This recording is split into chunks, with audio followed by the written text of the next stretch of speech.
cher, fut bien tout votre orgueil. Et si vous existez au-delà du cercueil, vous lui devez beaucoup. Moins qu'à votre opuscule, qui a fait d'un soldat un amant ridicule. Bien. La joute est lancée. Où sera la victoire dans ce duel absurde? Un bel oratoire. Mais cela fait 100 ans, monsieur, que je l'attends. Le petit Cyrano contre le grand Rostand. Dieu que l'affiche est belle et que je me sens bien. Je pourrais respirer, enfin, ce Coquelin, ne pas subir sceptique, sa mégalomanie. Monsieur le Cyrano, Coquelin vous a grandi. Allons, revoilà les vieux démons qui dansent. Vous prenez un acteur, je m'avance. Vous écrivez un rôle tout juste à sa portée. Vous l'affublez pourquoi d'un horrible grand nez, et pour corser un peu sa triste pantomime. Il vous vient une idée, prendre mon patronyme. Je vous inscris alors à la postérité. Et cela fait 100 ans que l'on rit de mon nez. Le nez. Le nez. Mon cher. Je cherchais un détail qui pût s'harmoniser à votre grande taille. Batailleur, insolite, grande gueule, j'en passe. Partout l'on se bat pour jeter ma carcasse. Pas une course perdue où l'on ne voit mes bottes. Pourquoi n'avez-vous pris, grand diable, Don Quichotte? Parce que j'avais besoin d'une histoire exemplaire. Et qu'avec un tel nez, on peut avoir du flair? On peut avoir aussi, outre la courtoisie, quelque chose, ma foi. Quelque chose, allons-y. On pourrait s'enlacer, pleurer comme deux diables, se saouler jusqu'à l'eau, rouler sous la table, puis se serrer la main. Après tout, où est l'acte qui dit qu'un hobereau doit respecter son pacte? De quel pacte, monsieur? Et pourquoi hobereau? Manignez vos la vôtre et je n'étais pas sot. Du seul pacte, grand Dieu, qui soit digne d'estime. Parlez, je vous en prie. Outre les origines, il est un point, monsieur, lorsqu'un homme a du cœur, a un brin de sentiment, à peine un brin d'honneur, qu'il se plaît sur le champ à mettre en évidence. C'est vrai qu'après 100 ans... De grâce, votre sentence. C'est le sens du devoir, ou de la vérité. Regretter l'injustice, il se peut réparer. Prendre le profil bas... Je ne savais pas qu'en insufflant la vie, j'allais mourir 2 fois. Cyrano s'est conduit, monsieur, comme une pieuvre. Et sa gloire a terni le reste de mon œuvre. Dieu, l'idée était bonne, dans un siècle branlant, d'animer la ferveur d'un peuple chancelant. De partir à la guerre, l'honneur en étendard, de parler de la mort, comme on parle d'un art, et même d'y mêler des sentiments extrêmes. Monsieur de Cyrano, votre vie fut la mienne. À l'amour près, voyez, j'ai connu, moi aussi. Vos amours, s'il vous plaît, ont fait assez de bruit. Un homme peut être né sous la meilleure étoile. Ce qu'on retient de lui, c'est l'odeur du scandale. Je ne connais personne dans l'immortalité qui ne fut sur ses jours injustement jugé. Mais c'est la loi du monde. Une loi si parfaite qu'elle sert à remettre à l'heure les pendules sur peine. Je connais tant de gens oubliés. Pour certains, le jugement dernier sera leur plus grand bien. Les tribunaux du ciel ont cela d'équitable, qui ne sont pas soumis au pouvoir des notables. Vous n'êtes pas le Cid. Qu'avez-vous à venger? Mon honneur. Démodé. Mon bonheur. Chevalier, je vous ai fait un rôle à vos grandes mesures. Je ne m'inspire pas de tablature, mais rime. Croyez bien que je vais les chercher autre part que dans de mauvais livres fanés. Chaque mot de la pièce est de grande importance, et l'œuvre tout entière appartient à la France. Chaque réplique a ses adeptes. On écrit même des thèses sur vous. Sur moi? Sur vous, incroyable. Il n'y a pas de quoi se rouler sous la table. Dieu, qu'est-ce qu'il vous faut? Mais votre caractère, si justement porté vers les choses altières, devrait être ravi. Ravi? Il ne l'est pas. Je suis pour vous, monsieur, un deuxième papa. Papa? La chose est drôle. Je vous ai enfanté, porté, nourri, aimé. J'ai eu mal pour vous faire. Oh, d'adieu. Dans 2 minutes, il dit qu'il est ma mère. Que ne serions-nous pas amis, comme 2 frères? Accordez-moi, monsieur, le choix du partenaire, car cela fait un siècle que je subis vos spasmes. Alors s'il faut encore supporter vos fantasmes. Vous êtes bien ingrat envers votre tuteur. Un tuteur, voyez-vous? Non, tout juste un faiseur d'embrouille, esclavagiste, artiste de salon, adultère imprévu. À peine tout juste bon à se faire décorer de n'avoir fait la guerre. Mais on n'a pas voulu de moi dans la carrière. J'ai souffert malgré tout de ma guerre interdite. Et je suis mort d'ailleurs, en 1918. De la grippe espagnole. On meurt de ce qu'on peut. Lorsqu'on est un poète soi-disant, non, monsieur. On se doit de mourir dignement, à un devoir. Il faut se tenir droit sur les pavés de gloire. Bomber le torse, sourire et friser sa moustache, plutôt que d'essayer de jouer à cache-cache. De la grippe espagnole. Même à la guerre des Flandres, contre les Espagnols, elle n'a pas pu nous prendre. Pourquoi suis-je donc ici à subir votre fièvre?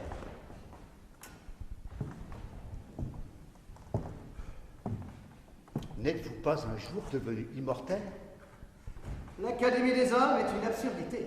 N'empêche, elle vous octroie la part d'éternité que vous étiez en droit d'attendre. L'éternité. À quoi bon serviraient les offres délétères? Mais je ne voulais pas revivre sur la terre. Et vous croyez peut-être que ce sont les cigognes qui m'ont posé un jour à l'hôtel de Bourgogne? Allons. Remettons-nous. Quel sera votre prix? Que vous réécriviez un acte. Qu'avez-vous dit? Vous me laissez pantois après la guerre des Flandres. Mais j'ai vu que 15 ans. Ah non! Plutôt me pendre. Si je puis me permettre, l'endroit est mal jugé. Ainsi, vous profitez de ma postérité. Je profite, monsieur, de rencontrer enfin le seul à qui je n'ai pas pu botter le train. Vos grands airs me déplaisent. Ils ne sont pas de mise. Sortez quelques instants du tombeau d'Artémise. Vous n'êtes que je sache qu'un embrocheur de rimes. Il se peut. Mais je garde assez de vitamines pour remettre à leur place les fâcheux contripailles. Ah bon? Je ne vois pas d'épée à votre taille. Moi, c'est avec esprit que je mène un assaut. De l'esprit. Allons-y, j'attends le premier mot. Tout ce qui fit de vous un poète de lune vous vint de mon esprit, ensuite de ma plume. Pas un mot, pas un trait de génie, une stance qui n'ait été dictée par mon intelligence. Pas un geste non plus, un duel, un sermon qui n'aurait vu le jour sans mon inspiration. Ainsi, je vous dois tout. Je n'ai pas dit cela. C'est vrai que pour le reste, vous étiez un soldat courageux, valeureux, un loyal adversaire. Mais c'est le sieur de Guiche qui leur couvert. C'est lui que vous choyez pendant le 5e acte. Ce repenti douillet, ce faiseur de barbac, cet ignoble officier qui fuit devant cette troupe. Mais il a refusé de manger votre soupe, bien qu'il fût affamé. Non! Réhabilité. Nos pensées sûrement diffèrent pour cela. Fuir devant l'ennemi quand on est un soldat. Jeter dans la tourmente un rival plus heureux en appelant sa mort de ses plus ardents vœux. Épouser par la force une femme promise. Ajuster son plastron bien droit sur les chemises. Être couvert d'honneur à défaut de vaillance. Et quand la mort approche, tirer sa révérence. Monsieur de Sirac, épanchez votre cœur, mais dites-moi tout cela avec moins de rancœur. Si je vous ai fait tort, quelquefois, j'en conviens, vous êtes le héros du poème. À la fin, tous les héros s'éteignent sans gloire, sans égérie. Citez-moi un héros hors d'une tragédie. Vous ne pouvez connaître le reflet de mon âme. Tout le mal. Cyrano, Tout le mal qui m'enflamme. Vous avez décidé de mon éternité en me faisant tuer un jour par un laquais. Non content de cela, vous me faites cortège d'un ami rôtisseur et cocu.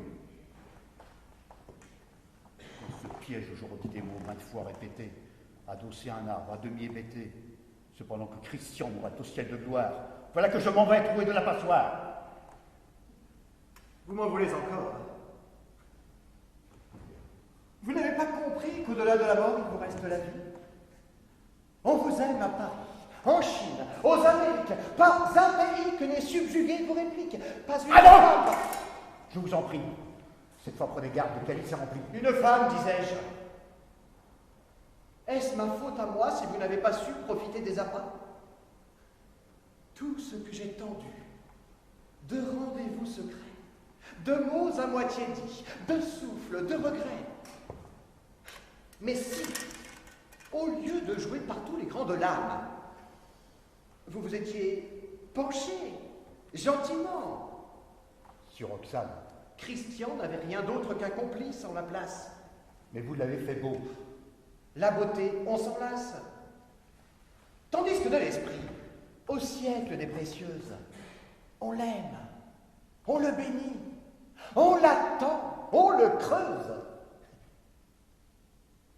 Je vous ai donné plus qu'à quiconque, voyez, mais vous n'avez pas su, pas pu en profiter. Je vous savais habile, fin ligné, détrousseur. Mais là, vous m'épatez, et le verbe est flatteur. Vous étiez amoureux avant notre rencontre. Notre rencontre, tiens, lui ou moi, notre rencontre. Excusez-moi, le mot n'est pas approprié. Je ne crois pas, monsieur, que l'on fût présenté. En 1640, au début de ma pièce, Roxane était déjà de votre père, la nièce. Combien de fois ne vous a-t-elle pas redit cette phrase? Cher cousin, quand nous étions petits, vous vous plaisez, monsieur, à railler mes fortunes. Mais à 21 ans, j'avais aimé plus d'une. Fus-je, comme vous, épris même de ma cousine, qu'elle fut depuis longtemps plus que ma concubine.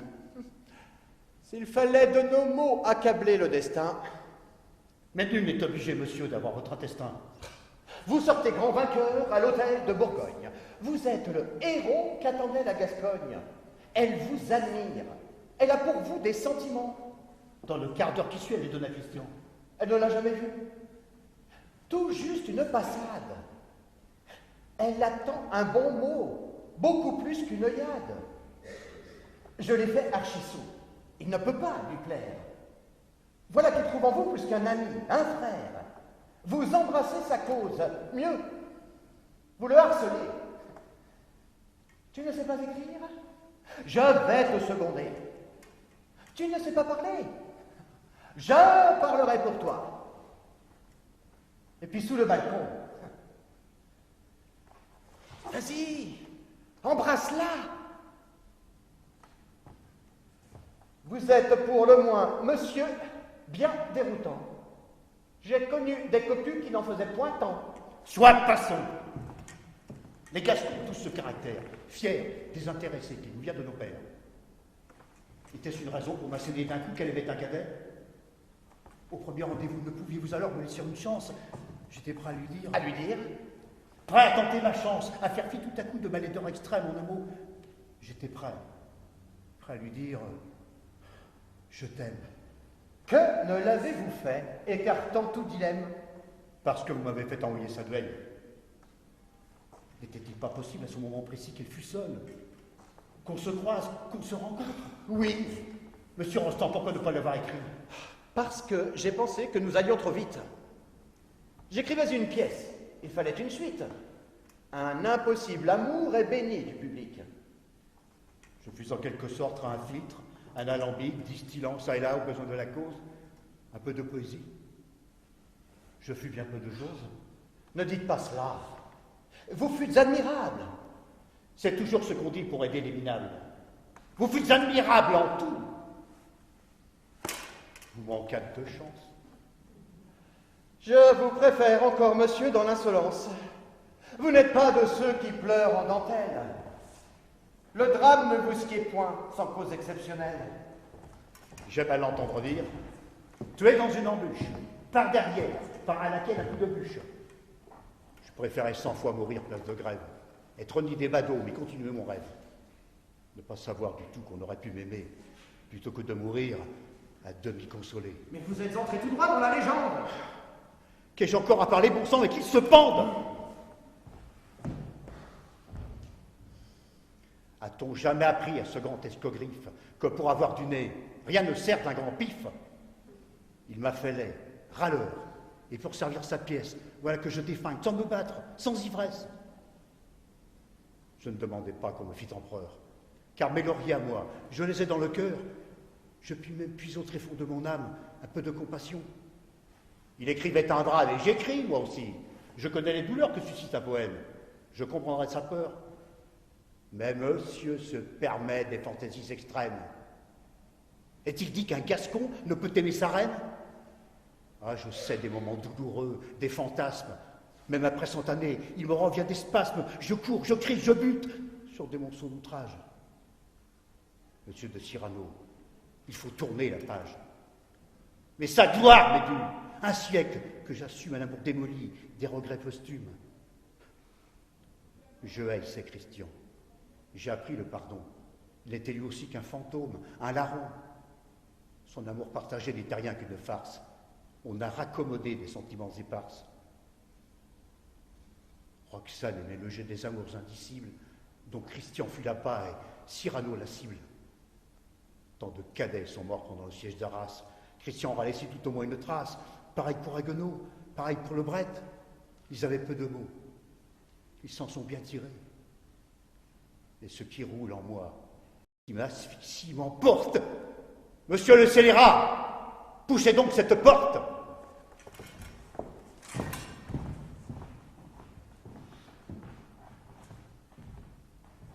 Vous fûtes amoureux, épris, jaloux, pervers de celle qui passait au milieu de vos vers. Et pour ne point laisser s'envoler votre dame, vous avez tué Christian et torturé mon âme. Où allez-vous chercher pareilles envolées? Roxane n'est jamais sortie de mes papiers. Vous l'y gardez d'ailleurs, et c'est fiévreusement qu'elle n'eût pas même reçu le baiser d'un amant. Et c'est en ça, ce que je vous dis atroce. Faire mourir un époux au sort même de ses noces, enlever pour toujours l'hymen, abominable. Faire mourir de chagrin l'épouse inconsolable, et torturer son âme une dernière fois. En se trompant d'amant, elle est veuve 2 fois. A-t-on jamais connu auteur si farfelu, s'éprenant d'une femme après qu'il l'eut conçue? Il se pourrait, monsieur, qu'un poète discret, une âme généreuse, je dis il se pourrait, trouva plus qu'un frisson en écrivant Roxane, et qu'il changea l'histoire pour lui garder sa flamme. C'est trop d'honneur, monsieur, que vous me faites. Je sais que rien ne fait de vous un poète discret, car ce n'est pas l'amour ici votre complice. Ah non? Non, pas l'amour. D'après vous? C'est le vice. Fallait-il pour autant massacrer des cadets? Ces valeureux soldats ne vous avaient rien fait. Fallait-il? Fallait-il? Je voudrais vous y voir. Je me devais de rendre à la fin une histoire où chaque personnage fût à sa place, où chaque mot eût sa raison d'être.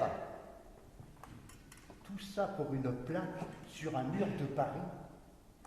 Monsieur Edmond Rostand vécut dans cet hôtel.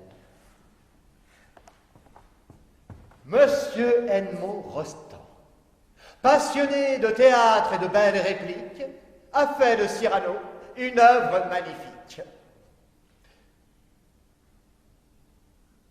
Retirez-vous d'ici, monsieur le renégat. Il va y avoir des mots qui ne passeront pas. Et, si diantre, l'idée d'alourdir ma flanelle vous taraude de l'esprit, voici l'homme. Un duel. Et choisissez, monsieur, outre larmes, le pré, puisque si j'ai compris, vous êtes l'offensé. Voilà qui change un peu des conversations ternes.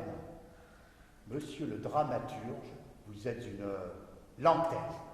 Je reconnais là la généreuse outrance. Je reste l'offenseur. Saisissez cette chance. Vous maniâtes l'épée dans vos jeunes années. C'était un accessoire pour gens bien éduqués. Je ne vais pas, monsieur, vous trouver la paillasse comme ça. Permettez que je vous offensasse. Retenez votre place pour un prochain duel. Je viendrai vous chercher s'il le faut, jusqu'au ciel. Ça, je n'entretiens pas de sentiments amis à votre égard, mais j'apprécie la drôlerie. Il y a même fort longtemps que je n'entends rire. Les occasions sont rares. Et dans mon paradis, à nul autre pareil, je n'ai pu me montrer. Comment? Que dites-vous? Même le bout du nez? Allons de la tenue. Ce n'est plus une offense. Je vous croyais bretteur. Un pas de plus, j'avance. Il ne sera pas dit que je vous ai calmé. Monsieur de Cyrano, sortez donc de votre épée. Alors, en garde. En garde. Je vous laisse l'assaut. Oh, oh, oh, ne me faites pas rire, monsieur de Cyrano. Sacrebleu, mais c'est qui la mangé du lion? Il est qui la star. Gardez vos impressions.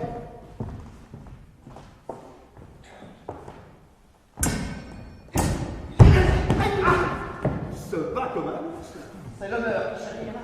Cette fois-ci, monsieur, c'est vous qui faites rire. Une escarmouche. Ah, comme la son chavire. Des excuses, Seigneur. Votre coup est en flop. Je me reprends. Je targue.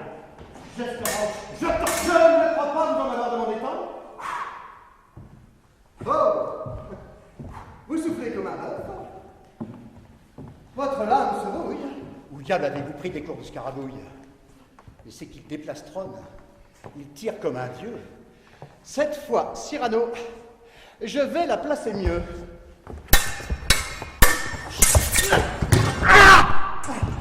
Ah, il me touche. Il m'a touché au bras, je rêve. Il est temps, voyez-vous, d'appeler la relève. Si c'est au premier sang, je vous rends le combat. Attendez, s'il vous plaît. Puisqu'il vous reste un bras, Ainsi, toujours porté vers les cimes lointaines, monsieur de Cyrano. relevez-vous. J'ai peine à vous voir abattu. Je connais vos parades.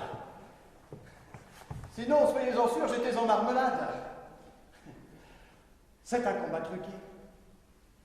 Puisque je vous ai fait, je connais par avance vos gestes, vos effets. Et pouvez-vous alors revenir en arrière, réécrire une scène, même pas entière? À quoi nous servirait une demi-scénette? Vous êtes un héros. Acceptez-la complète. Je ne puis m'y résoudre. J'ai le mal de la vie. Mais le public, monsieur, le public a compris. Je suis là des effets. Ma vie, bien qu'éphémère, fut une parodie de vie. Et de ma mère, je n'ai gardé que le sang chaud. Mais votre père, N'était pas un héros, loin s'en faut. Il avait gardé de ses ancêtres un peu de leurs effets. Il aimait les soldats. Quand je dis il aimait, l'idée ne lui vint point de briller des succès. C'était un gros monsieur avec un ventre énorme, il n'aurait jamais pu entrer dans l'uniforme. mon père non plus, la mine ne fut point un soldat.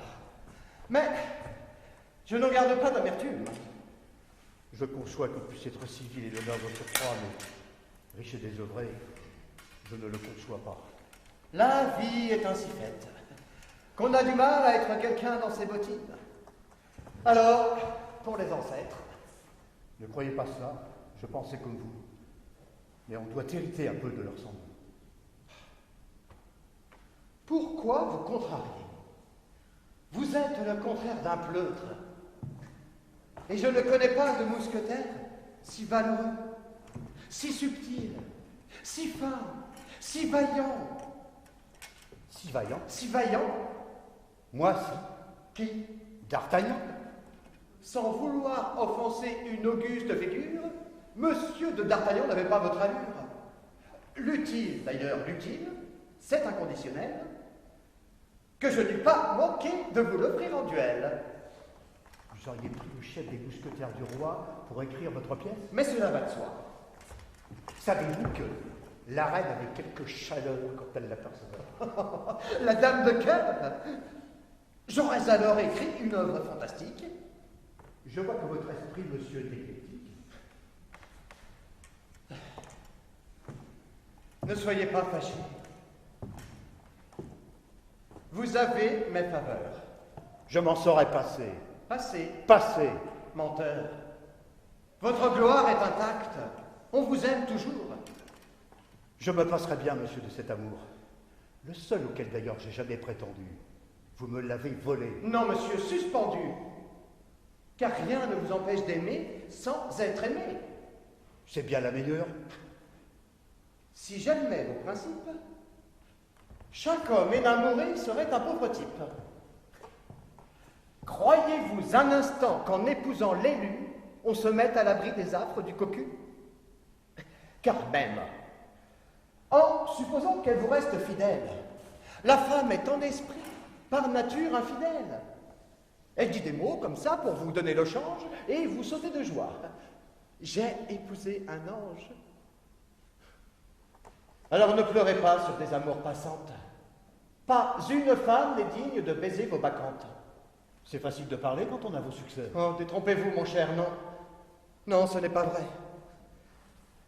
J'eus préféré 100 fois le martyre du parjure à toutes ses folies. Même Dame Nature y avait mis du sien. Je ne suis pas très beau. Vous avez vu mon nez? Mais qu'est-ce qu'il vous faut? Enfin, je voulais dire par... Pas Apollon.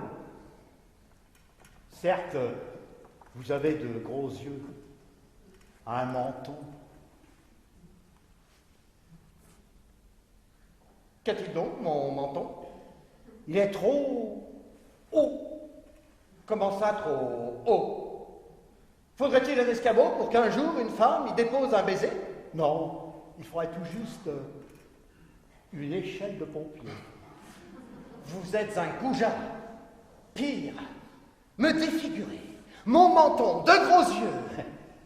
J'aime à vous voir tomber dans des pièges tendus par votre seul ego. En voulant consoler, c'est vous qui parlez trop. Vous vous dites quelconque et lorsque je l'admets, votre âme se chambarde. Vous êtes un fadet. Dois-je considérer cela comme une insulte? Ne pourrions-nous parler en plein milieu du tumulte? Il n'est-il pas d'usage entre deux gentilshommes qu'un fautif reconnu avoir croqué la pomme? Je ne m'attendais pas à tant d'outrecuidance. Provoque-t-on un duel qu'on a gagné d'avance? Gagner. Le mot dans votre bouche est à sa place, puisque sur vos lauriers, c'est mon cœur qui trépasse. C'est vrai que j'aurais dû vous offrir Pénélope. Alors, outre mon nez, j'avais l'œil du cyclope? Non, merci.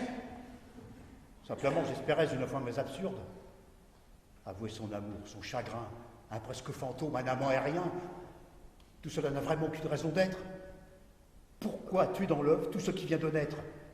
Pourquoi toujours porter vers des rives trop riches l'auteur n'a pour raison qu'une gloire potiche? Tandis que je dis ça, des ombres m'environnent. Je la vois dans le parc. Ding dong, la cloche sonne. Savez-vous ce que c'est que d'entendre sonner la même cloche en fonte durant 14 années? Eh oui, monsieur Rostand, pendant 14 automnes, je suis venu parler toujours au Mendon. 728 semaines, autant de samedis. Je n'ai pas vu la fin de sa tapisserie. Mais je me suis promis de revenir un jour, puiser tout ce parfum, prendre tout cet amour. Vous êtes fou, n'y pensez plus.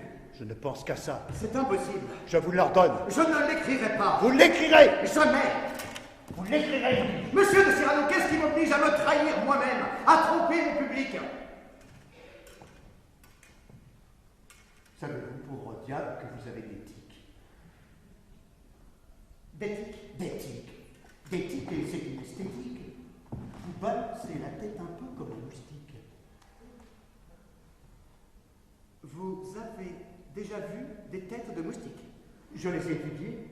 C'est une mécanique extraordinaire, merveilleuse et très pratique, puisque vous autorise à faire des rimes en hic. Je me disais aussi, quelle mouche le pique? Mettons votre opuscule, je suis valet de pique. Vous exigez de moi de vous faire roi de cœur? Oui, monarque de scène d'une belle couleur. Et puis cessez enfin de traiter mon ouvrage d'opuscule. Tiens, j'ai dit opuscule. C'est dommage d'employer de tels mots, c'est vrai. Je m'en excuse. Je perçois sous vos airs une quelconque ruse. Ah, pas du tout. Votre truc n'a rien d'un opuscule. Je le verrais bien dessiner avec des bulles, une vignette entière pour y peindre mon nez. Ça reviendrait très cher toutefois en papier, mais le sujet s'y prête. Un héros abruti. Je dois vous informer qu'on a fait mieux depuis. Je n'ai pas l'occasion de lire ces babioles. Les bandes dessinées, monsieur, ont fait école. Même de grands auteurs y prêtent leur talent. Ah, vous avez raison, encore faut-il être grand. L'Iliade et l'Odyssée, rien que pour les enfants. Hercule et ses travaux. Des travaux de géants. Ce qu'on invente quand même. J'étais un visionnaire. Mon voyage sur la Lune? Il est resté par terre. Partir sur la rosée ou un aimant magique. Mais c'est d'un démodé. Peut-être, mais j'applique les lois énergétiques de la physique astrale. Encore une invention. Non, une idée géniale. Prendre un morceau d'aimant, le lancer en l'air, moi debout, bras levés, sur un plateau de fer. Et 3 secondes après que vous l'eussiez lancé, Je connais votre esprit. Je le prends sur le nez. Est-ce pas faute à moi si au lieu d'un beau plaire, vous m'avez affublé de ce paratonnerre? Monsieur de Bergerac, ce nez fut un emblème. Pourquoi diable, monsieur, dites-vous pas le même? La nature m'ayant donné votre appendice, j'en eus été, c'est sûr, le plus heureux des fils. On dit ça forcément, quand on a pour séduire d'autres atouts que moi. J'ai la biche à vie. Je me sens tout à coup des pieds pesants, de fonte. Mon unique combat, ma dernière honte, me montrer à nouveau tel que je suis, et tel qu'aucune fleur des prés, qu'aucune demoiselle ne portera jamais sur mon faciès obscur qu'un regard effrayé. Je vous trouve bien dur avec vous-même. Bon sang, ne me dites pas ça, puisque tout mon malheur, monsieur, je vous le dois. Monsieur de Cyrano, voulez-vous bien vous taire? Monsieur de Cyrano, voulez-vous bien vous taire? J'arrête que vous n'avez pas vécu les plaideurs. Sachez bien que Racine aurait étourdi dans l'heure quiconque ne discutait pas un vers, une rime. Voyez Britannicus se plaindre de son crime. Vous fûtes, j'en conviens, tué par un laquais. Mais je ne vous ai quand même pas empoisonné. Vous jouez sur les mots, il y a mauvaise donne, car cela fait 100 ans que vos vers m'empoisonnent. Vous êtes un despote, un tyran sanguinaire. Je préférais 100 fois être écrit par Molière. Avoir de l'ironie, jouer les valets malins. Oui, je le dis bien haut, même M. Jourdain est 100 fois plus céleste que moi dans sa peau. Enlevez donc mon pif. Et l'histoire tombe à l'eau. Je vois Monsieur Jourdain apostropher Molière. Monsieur, vous m'avez fait un peu trop ordinaire. Quelqu'un réplique à l'emporte-pièce. Il est mort. Réplique à l'emporte-pièce. Et quoi encore? Il n'est pas bon d'écrire, je vous le dis.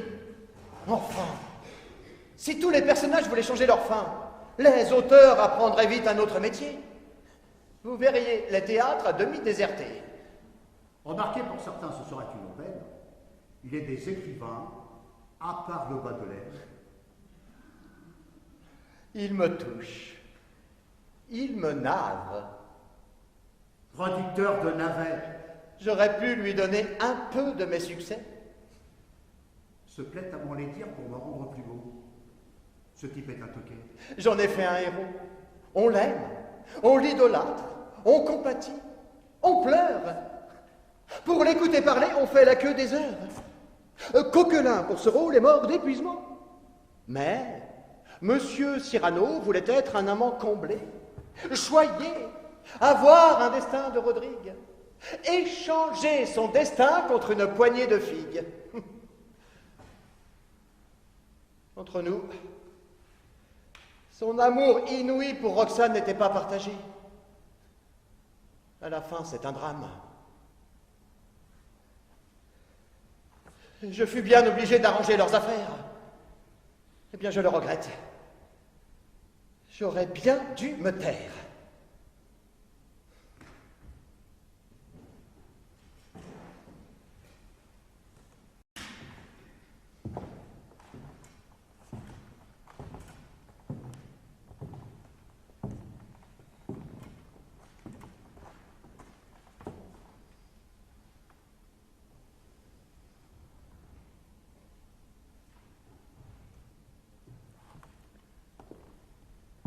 Vous écrivez?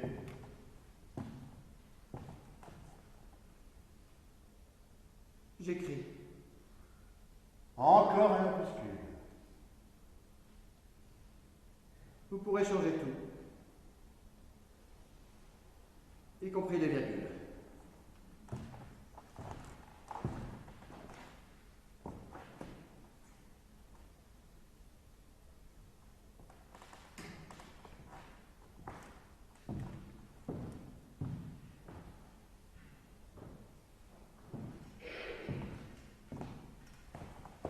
Chaque jour que Dieu fait remettre son ouvrage. Mais je ne voudrais pas vous faire perdre la page, aussi je pars. Restez. Je croyais qu'un auteur avait besoin de paix.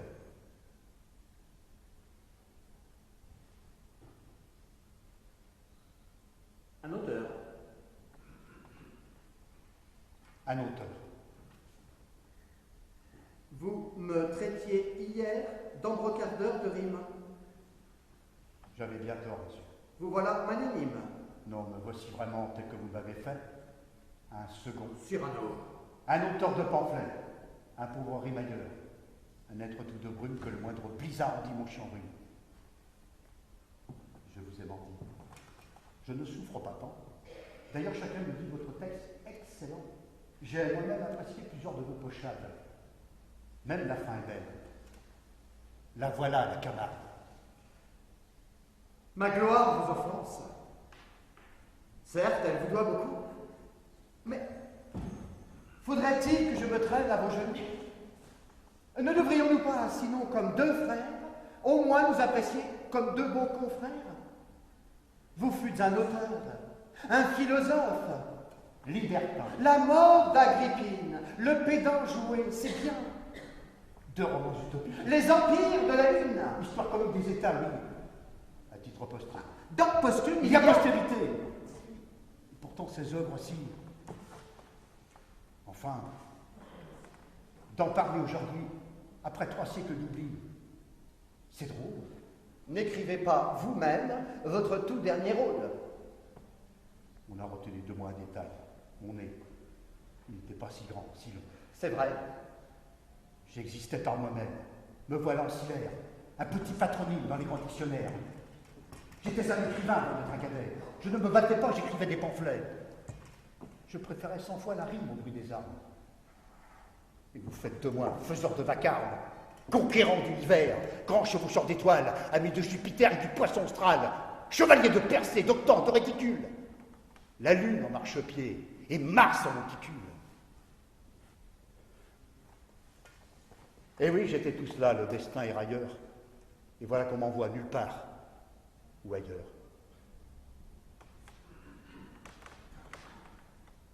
Monsieur de Richelieu vous tenait en estime. On dit même qu'il vous parla un jour. D'Agrippine, oui. Il avait trouvé la pièce forte à son goût et s'était écrié « Ni Jean, j'ai rien du tout ».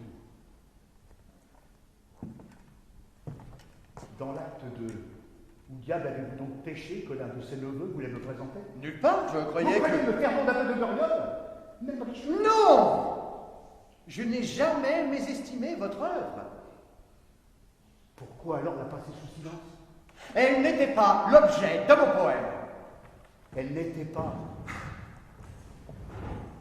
Vous avez de ces mots qui dans le dos font froid, des vertiges, des lames. Même vos entrechats sont lourds. Qu'importe. Je n'écris pas pour l'opéra. Vous pensez que je vais me contenter de ça? Qu'ai-je à vous contenter? Vous êtes irascible. Vous n'avez tout de même pas écrit la Bible? Monsieur de Cyrano, vos phrases sont extrêmes. Je puis tout accepter, si ce n'est le blasphème. Embouteilleur de l'os, mécréant, anathème, vous n'allez pas m'apprendre à parler. Oh, oh, oh, oh. Sur ce thème, je n'ose pas vous dire combien je suis pointu.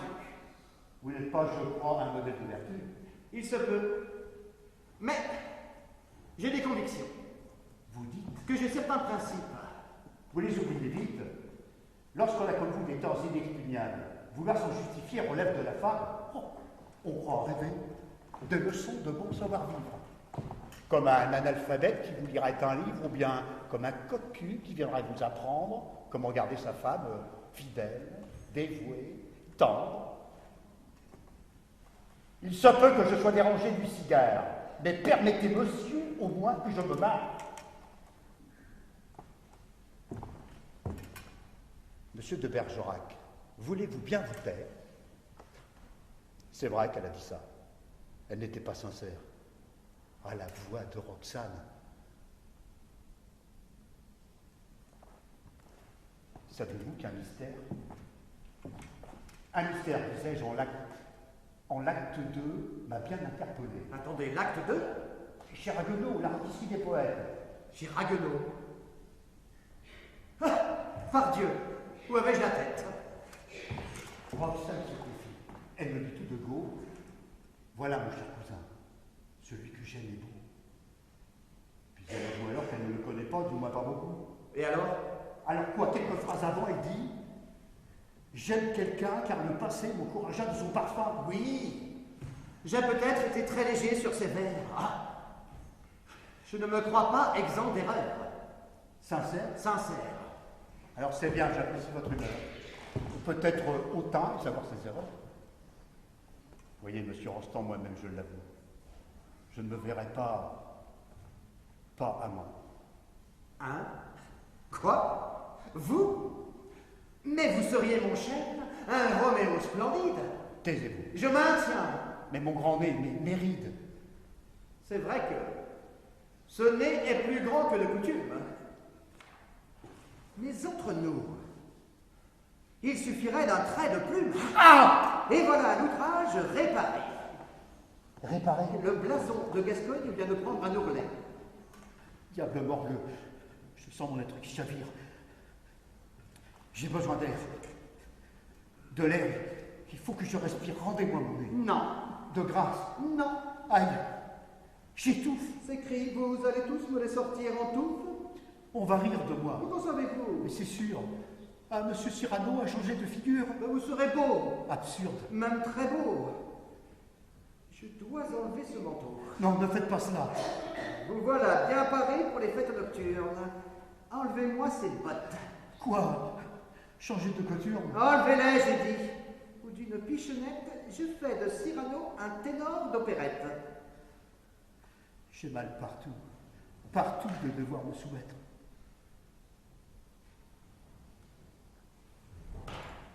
Apprenez, cher monsieur, qu'un auteur est le maître de son œuvre, et serait-ce même un opuscule. Vous ne vous plaindrez plus de l'oblongue capsule qui servait d'écritoire ou de boîte à ciseaux. Je vous fais élégant avec un beau naseau. Allez donc de ce pas courtiser les précieuses. Je vous laisse l'esprit, et mon offre est sérieuse. Je sens que tout à coup mon visage est moins nu. C'est le meilleur moment d'aller faire votre cours. C'est vrai, vous permettez? Non, monsieur, je l'exige. Étant désaffublé de votre longue tige, vous ne pleurerez plus d'être défiguré. Je veux bien faire la cour. Mais qu'est-ce que je dirais? Vous aviez plus d'esprit quand vous guidiez Christian. Oui, j'avais de l'esprit, évidemment, puisque je n'étais pas le réel prétendant. Je n'avais nulle angoisse, nul pressentiment. Les mots venaient tout seuls, j'avais de l'envergure. C'était alors pour moi une belle aventure. Et même le baiser m'a fait du bien. Vous ne l'avez pas pris, que je sache, sur le groin. Non, mais je l'ai reçu quand même. Quel drôle de type.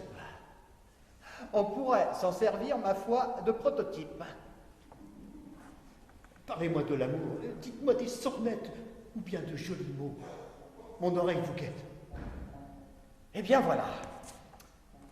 Ce soir, L'idée me vient vous vient d'imaginer, c'est bien. pas un acte, une scène. Une scène est laquelle? Eh bien la plus célèbre, la plus belle. Celle où Christian s'en vient, son amour déclaré. La scène du balcon. Pour ne rien vous cacher, elle contient, grâce à vous, des phrases immortelles. La scène du balcon, mon Dieu, ce qu'elle est belle. Et qui parla de nous deux, l'auteur ou son complice? Son complice, j'aime bien. un Cyrano, mon fils, un deux. Halte la voyons d'abord la suite. Son fils. Monsieur, vous allez un peu vite. Tu te réputille. Je veux bien qu'en Gascogne, notre sang aidant, nous pressions en besogne. Pau a son verre galant. L'Alsace a ses cigognes. C'est d'un drôle. J'aimerais vous serrer. Quoi? La pogne. Portez-vous l'attention de me remettre en scène. Juste quelques instants. Un peu comme un mécène qui s'en va distiller çà et là ses faveurs. Monsieur de Cyrano, je vous fais une fleur. Ajoutez, je vous prie, un peu d'humanité. Je me sens nu. Tiens donc. Redonnez-moi mon nez. Cela fait presque 1 heure, monsieur, que je m'affiche avec un mousquetaire qui met ma pièce en friche, qui vomit sur mes vers, m'écène complaisamment, qui se plaint de son rôle, particulièrement d'un auxiliaire nasal qu'on aurait trop marqué. On prend sa cause en grâce, on modifie l'objet, voilà qu'il se défile et supplie qu'on remette ce pourquoi à l'instant il vous cassait la tête. En vous paraphrasant, moi aussi, mon cigare est peut-être tapé. Permettez, je me marre. Supposez un instant que Roxane revienne. Vous préférez peut-être que je renvoie sa duègne? Non, je vous en supplie, non, surtout pas sa duègne. Même avec mon grand nez, l'allure n'est pas vilaine. Mais de quoi ai-je l'air ainsi? Je me sens flou. On dirait un héros qui a perdu son coup. S'il en était ainsi, je n'aurais nulle peine à vous recommander Monsieur de La Fontaine. Il me plaît à penser qu'avec ces animaux, ce n'est plus un râleur qu'il aurait, mais un zoo. Dites-moi cette scène, mais surtout pas d'embûche. Et surtout que la deuil ne quitte pas sa ruche. Non, c'est promis. J'ai là justement quelques notes. Un brouillon.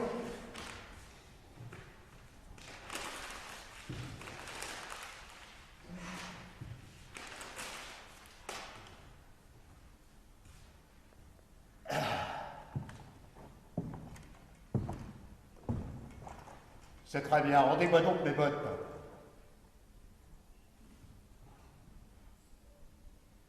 Je ne vous promets pas que Roxane viendra. Elle n'est jamais partie, savez-vous. Elle est là. On va l'imaginer.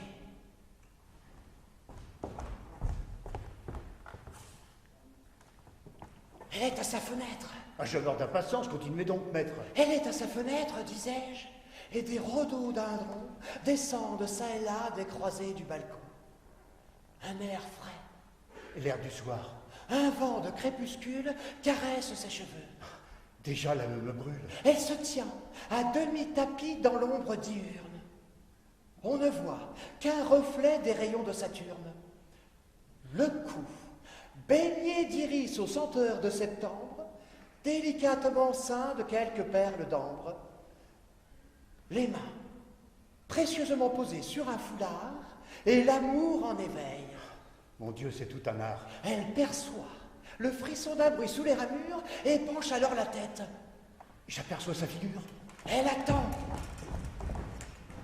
Cœur battant, un autre bruit complice. Bon sang, mais que faites-vous? Un instant, je me hisse. Mais non, non, pas encore. Elle est à peine émue. Du désir au frisson, c'est une longue mue. Laissez-la se confondre un peu dans l'atmosphère. C'est bon, n'en parlons plus, je redescends par terre.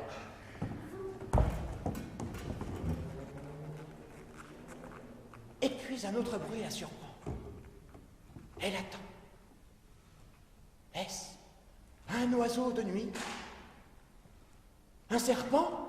C'est mon gant qui s'est pris dans le lierre. Mais allez-y doucement. C'est que d'ordinaire, je ne veux jamais de gants. Un gueux de vos amis m'a fait le reproche. Eh bien parti, mettez donc les mains dans vos poches. Pour tenir un bouquet, c'est vraiment très pratique. Alors attachez-le avec un élastique. C'est bon, continuez. Mais de feuillage, pas trop. Rien que de sentir l'herbe, le pollen.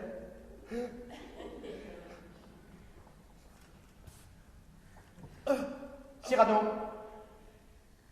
l'être est soumis, je sais, aux lois de la nature. Éternuez ici, j'arrête l'aventure.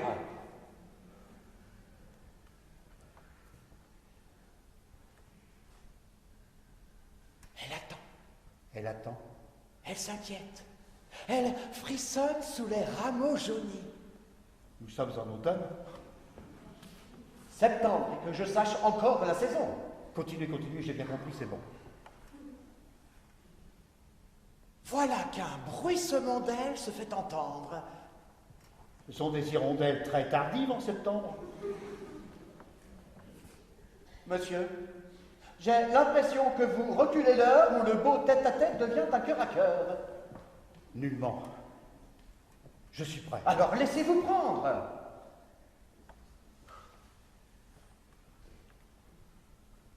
Des murmures, bénis comme une salamandre, montent sur les ormeaux. Sa main déjà les touche. Deux rides ont commis au revers de sa bouche comme un commencement d'aveu. Trésor intime, bulbe enfoui dans l'amour, une orchidée sublime. Elle libère en son cœur une floraison d'âme.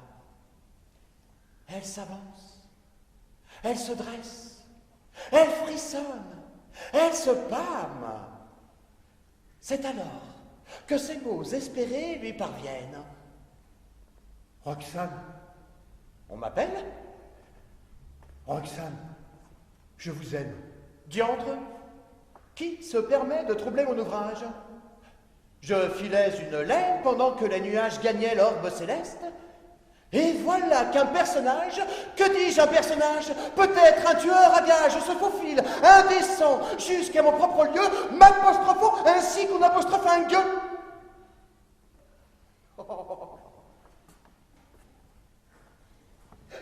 Ne croyez surtout pas que je veuille médire, mais dans mon opuscule, Christian n'a pas fait pire. C'est vrai, il se peut que je sois sot. Non, pressé. Nous sommes, nous les hommes, affreusement gênés, lorsque depuis nos lèvres, nous devons retranscrire ce que, sur le papier, nous savons si bien dire. Vous aussi? Évidemment, je tiens le pari parlant à votre place qu'en 3 secondes, elle fuit. Mais vous tenez la clé de tout ça. Cette pièce tout entière est à vous.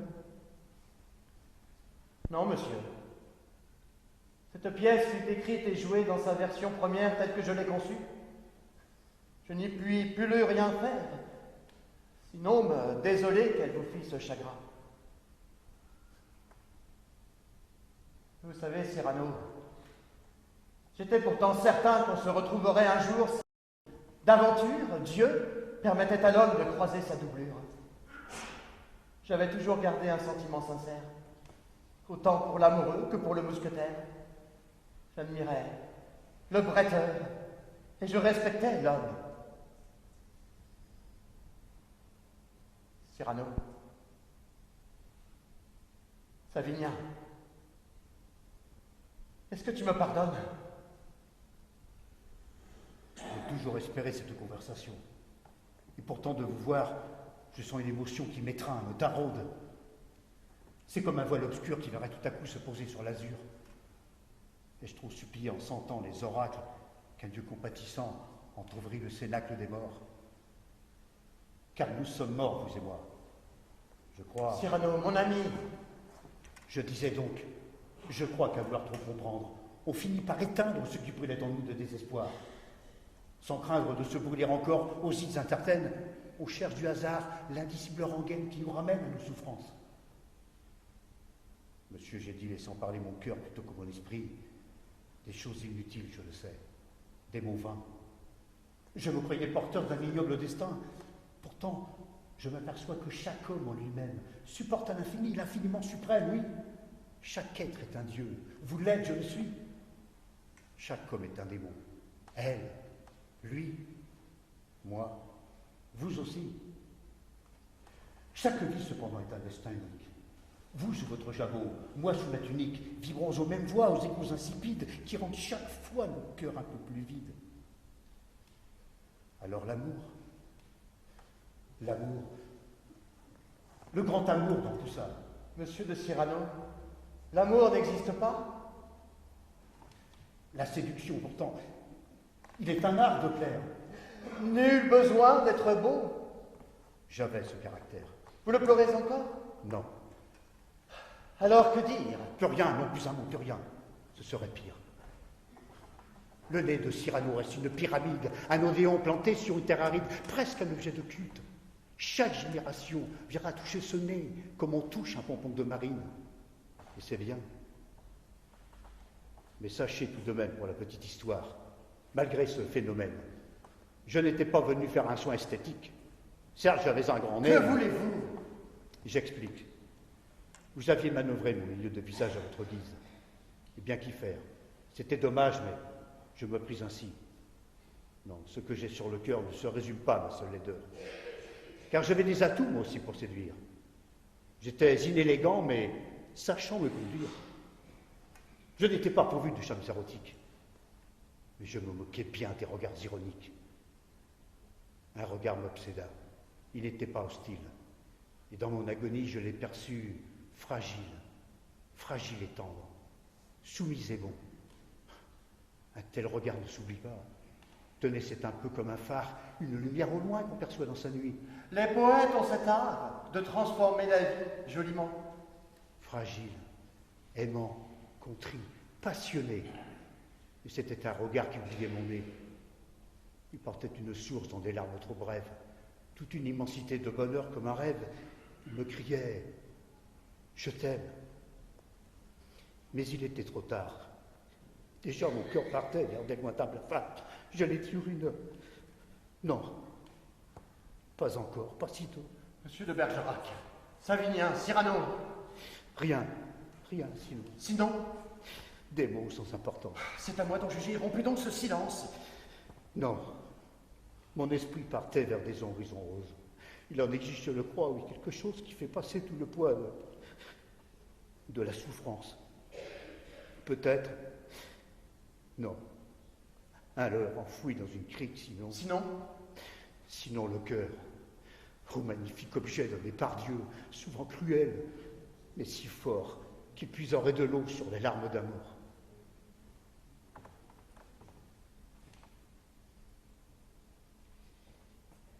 Vous pleurez. Oui, je pleure cette fois pour de bon. Mais vous allez tacher votre joli plastron. Mes larmes aujourd'hui, je les trouve sublimes. Vos larmes, Cyrano. Et oui, je m'imagine vivre un rêve endormi et je côtoie le vide. Je vous vois tout à coup blême, hagard, blanc. Livide. Votre état me fait mal. Auriez-vous des regrets? Qu'est-ce que ça changerait, même si j'en avais? Pas grand-chose, il est vrai. Un réconfort posthume. Monsieur de Cyrano, le conquérant des lunes. Elle n'est pas habitée, je vous le certifie. C'est là que je m'en vais faire mon paradis. Vous me touchez beaucoup sous vos airs excentriques. Ne restons pas ici. J'entends de la musique. Rassurez-vous, De Guiche est mort. Un air de fifre. Je n'entends rien. Un air au loin. Un air de fifre. Je n'entends rien. Ce sont les cadets. Délire. Ce sont les cadets de Gascogne. Et l'Empire. Christian, notre union, sans témoin, clandestine, peut se rompre si nous survivons. Il s'obstine. Arzira, tu laisses pas, prononce! Oh, mais c'est inouï, ce diable de Gascon mériterait 2 vies.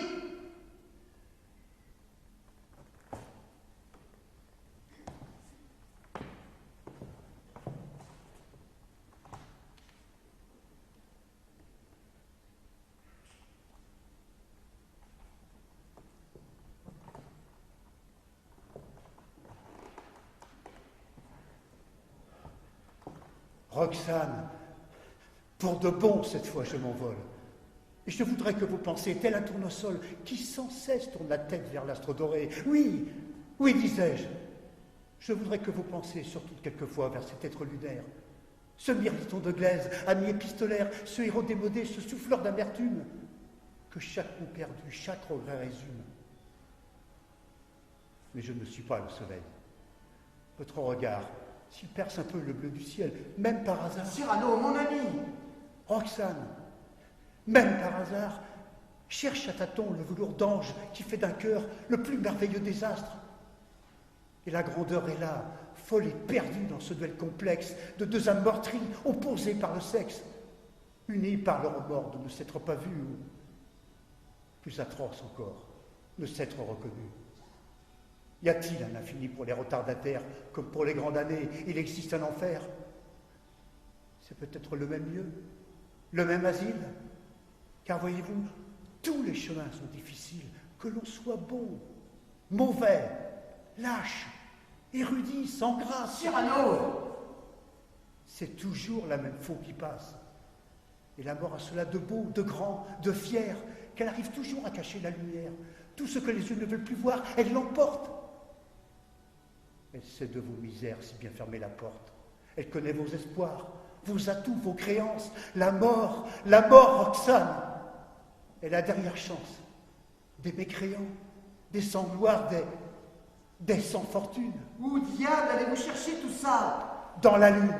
Et ce soir, je m'envole pour de bon, là où je pourrais y aller, même sur un cerceau. Pas besoin pour ce faire d'inventer de machines. Je m'en vais retourner dans la lune opaline. Mais cette fois, c'est sûr, je garde le tombeau. C'était C'était le dernier vol de Cyrano.